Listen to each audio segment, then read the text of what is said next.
जिस पार्टी के एक ही परिवार के 5 लोग सांसद हों, उसमें आप लोगों का क्या विजन है? अगर एक परिवार का 5 सांसद, समझ रहे हैं आप, बहुत बड़ी बात है कि परिवारवाद कैसे खत्म करेंगे? विजन आपका कहाँ जा रहा है? एम्बुलेंस नहीं था, हॉस्पिटल नहीं था, हॉस्पिटल पहुंचे तो डॉक्टर नहीं था। मैडम बोल रही है कि उसने ये किया, यूपी में ऐसे हो गया, बिहार में वहाँ ये हो गया। ये बिहार का बताएं, बिहार में क्या? मैं बता देना चाहता हूँ 2004 में राहुल गांधी जी का एक बयान है जिसमें उन्होंने कहा कि हमारे देश में जाति के हिसाब से जनता को नहीं बांटना चाहिए, और आखिरी कास्ट सेंसस हमारा 1931 में हुआ है। तो इसका मतलब क्या मैं ये समझूं कि कांग्रेस के राज्य में हमारे साथ अन्याय हुआ है? अभी इन्होंने कहा कि साहब बिजली नहीं दे पाए, और अगर हमारा रिकॉर्ड देखेंगे 60 साल का, तो उसके अंदर 11,500 गांवों को पर ईयर बिजली दी गई है। अभी मदद है भाई, अभी मदद है। जो बिजली की बात कर रहे हैं, मैं इनसे पूछ रही हूँ कि जब बिहार में आरजेडी की सरकार थी, आप मुझे बताइए कितनी बिजली आती थी, और आज चल के देखिए कितनी बिजली आ रही है। हर गली, हर मोहल्ले में सड़क की हालत देख लीजिए, बिजली की हालत देख लीजिए, पानी की हालत देख लीजिए, खुद शर्म से आ जाएगी आपको। ये मोदी जी है कि हमारा बजट के 2024 और 25 के एंड तक हमारे ऊपर कर्ज 181 लाख करोड़ का हो जाएगा। अभी उन्होंने कर्जे की बात की, तो क्या हमें वो अभी हाल फिलहाल में इंडिया का डेट टू जीडीपी रेशियो क्या है वो बता सकती हैं, और ये बता सकती हैं कि हमारा प्राइस परचेस पैरिटी क्या है और सीपीआई इंडेक्स क्या है? इसके बारे में जरा हमें अवगत कराएं। मुझे अपने घर जाना है। हेलो दोस्तों, स्वागत है आप सभी का आपके अपने YouTube channel the debate centre में। दोस्तों, आज की इस धमाकेदार डिबेट वीडियो में हम लोग देखने वाले हैं ऑडियंस, और दूसरी तरफ हम देखने वाले हैं आरजेडी की प्रवक्ता कंचना यादव और कांग्रेस के प्रवक्ता आलोक शर्मा को। इस वीडियो में दोस्तों ऑडियंस इन दोनों से काफी तीखे सवाल करती है, जिसका जवाब ये दोनों दे तो नहीं पाते हैं, लेकिन ऑडियंस से जरूर भिड़ जाते हैं और ऑडियंस को ही गलत ठहराने लगते हैं, जिस पर दोस्तों ऑडियंस ने आज इन दोनों को काफी तगड़ी तरीके से इस डिबेट में धोया है। दोस्तों, वीडियो बहुत ही मजेदार होने वाली है। आप लोगों से अनुरोध है कि आप लोग वीडियो को शुरू से लेकर अंत तक जरूर देखिएगा, और अगर आप लोग को वीडियो पसंद आती है तो वीडियो को लाइक करके हमारे चैनल को जरूर सब्सक्राइब कर लीजिएगा। तो बिना किसी देरी के आइए पहले मेन वीडियो को स्टार्ट करते हैं। चलिए शुरू करते हैं। मेरा ये मानना है कि हमारे पास इस वक्त ऐसे लीडर हैं जो हमको अच्छी दिशा में लेकर जा रहे हैं आगे। क्या बाकी ऑपोजिशन पार्टीज के पास ऐसे लीडर्स हैं जो फेस बन के कंट्री का हमें अच्छी दिशा में ले जाएं? जी, यह सवाल रखा है इन्होंने कि 2047 में लीड करने के लिए क्या हमारे पास लीडर हैं?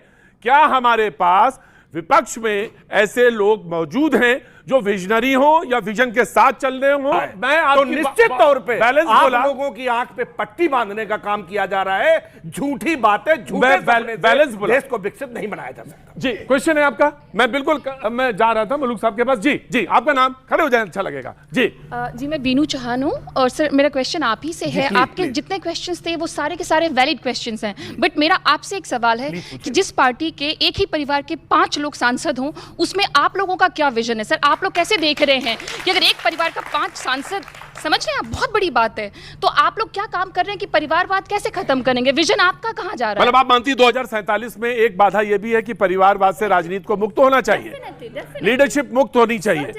जी नहीं जी, नहीं, ठीक है।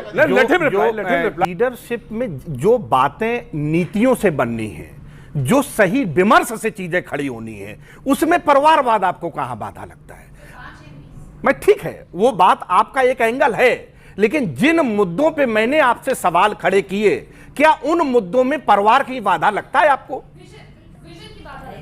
विजन बहुत ज्यादा जरूरी है। अगर एक ही परिवार के 5 लोगों का एक विजन है कि हमें सत्ता में आना है, जैसे भी आना है, तो वो विजन देश के लिए क्या कर रहा है? सर, आगे जाके वो 5 लोग 15 भी हो जाएंगे, 20 भी हो जाएंगे, तो क्या परिवार देश को चलाएगा या देश के लोग, देश की जनता और देश का जो विजन है आगे के लिए वो चलाएगा?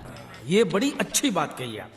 इनके बयान पे मैं कहना चाहता हूँ, राहुल गांधी ने समाजवादी पार्टी के जी, मैं यही बताऊंगा क्योंकि अभी इंडिया लाइन्स है साथ में। क्योंकि इनके अखिलेश यादव जी ने संसद में कहा कि अभी तक जाति जनगणना नहीं हुई है, इसीलिए जो हमारे देश के युवा हैं, देश के लोग हैं, उनके साथ अन्याय हुआ है। लेकिन इन्हीं को मैं बता देना चाहता हूँ, 2004 में राहुल गांधी जी का एक बयान है जिसमें उन्होंने कहा कि हमारे देश में जाति के हिसाब से जनता को नहीं बांटना चाहिए, और आखिरी कास्ट सेंसस हमारा 1931 में हुआ है। तो इसका मतलब क्या मैं ये समझूं कि कांग्रेस के राज्य में हमारे साथ अन्याय हुआ है? हम चाहते हैं, हर कोई देश का चाहता है कि ये देश नंबर 1 पावर बने पूरे वर्ल्ड में, लेकिन कैसे बनेगा सर? 2047 बस चिल्ला देने से बनेगा? आप इनकम इक्वालिटी की बात क्यों नहीं करते हैं? 121 लोग हाथरस में मारे गए, 121 लोग, जो बाबा में अगर वो हेल्थ फैसिलिटी फैसिलिटी वहां पर होती तो कितनी जानें बच चुकी होती। एम्बुलेंस नहीं था, हॉस्पिटल नहीं था, हॉस्पिटल पहुंचे तो डॉक्टर नहीं था, सिलेंडर नहीं था, कुछ नहीं था और 121 जानें चली गई। ये उत्तर प्रदेश का हालत है। और 2047 की बात करते हैं आज, आप आज की बात करिए। मैडम बोल रही है कि उसने ये किया, यूपी में ऐसे हो गया, बिहार में वहाँ ये हो गया।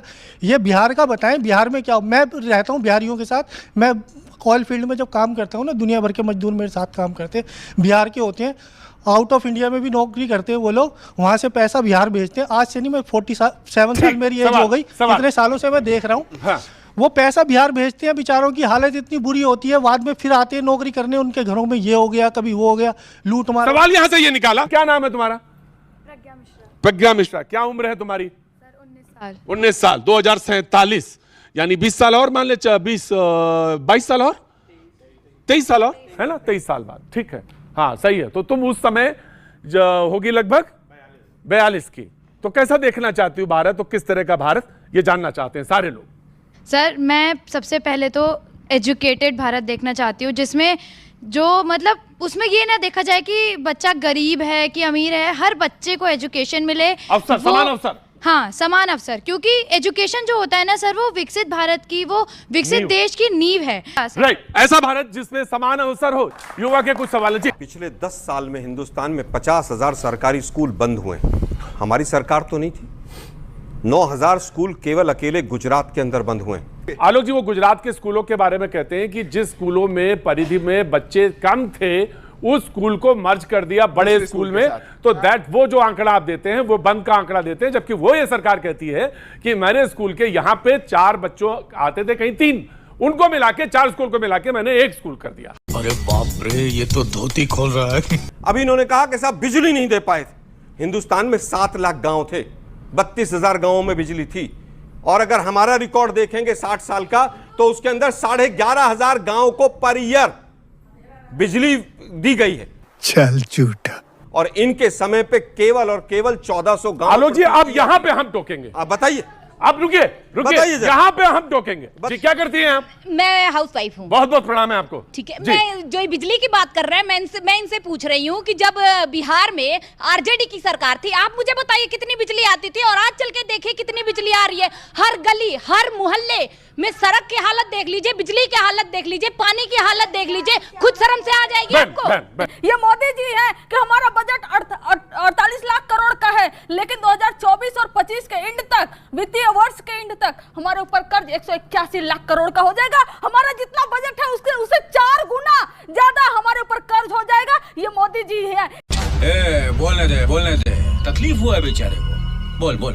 ये मोदी जी है कि हमारे 48 लाख करोड़ के बजट में 11 लाख करोड़ रुपए सिर्फ और सिर्फ ब्याज में दिए जाएंगे, और वो मूलधन में नहीं, ब्याज में दिए जाएंगे। और ये मोदी जी है, इसलिए मोदी जी का गुणगान इतना मत करिए। और बिहार को जो बजट मिला उसको बता दो भाई, वो सारे के सारे प्रोजेक्ट पहले से आवंटित थे, पास थे, और पैसा ऐसा नहीं कि केंद्र सरकार देगी। केंद्र सरकार फैसिलिटेट करेगी स्टेट गवर्नमेंट को कि वो मनी बोरो कर सके, चाहे वो एशियन डेवलपमेंट बैंक हो, वर्ल्ड बैंक हो, IMF हो, चाहे जहां से वो मनी बोरो कर सके, और वो घाटे में जाएगा राज्य के। रुक, तेरे को बता देती। अभी उन्होंने कर्जे की बात की, तो क्या हमें वो अभी हाल फिलहाल में इंडिया का डेट टू जीडीपी रेशियो क्या है वो बता सकती हैं, और ये बता सकती हैं कि हमारा प्राइस परचेज पैरिटी क्या है और CPI इंडेक्स क्या है, इसके बारे में ज़रा हमें अवगत कराएं। अर्थशास्त्र की बात चल रही है। दूसरा मेरा सवाल आलोक जी से है। इन्होंने शुरुआत में कहा कि जो रेल हादसे हैं वो बढ़ गए हैं, आंकड़ों के बड़े अच्छे जानकार हैं, तो हमें ये बताएं कि 2004 से लेकर 2014 तक कितने रेल हादसे हुए थे, और 2014 से लेकर 2024 तक कितने रेल हादसे हुए हैं, आंकड़े बताएं। मुझे अपने घर जाना है, मुझे घर जाना है, मुझे अपने घर जाना है।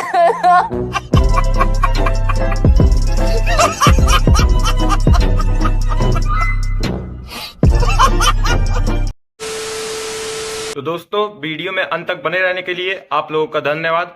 उम्मीद है दोस्तों आप लोग को जरूर वीडियो पसंद आई होगी। अगर आप लोग को वीडियो पसंद आई है तो वीडियो को लाइक करके हमारे चैनल को जरूर सब्सक्राइब कर लीजिए, और इस डिबेट के बारे में आपकी जो भी राय है हमें कमेंट करके जरूर बताइए।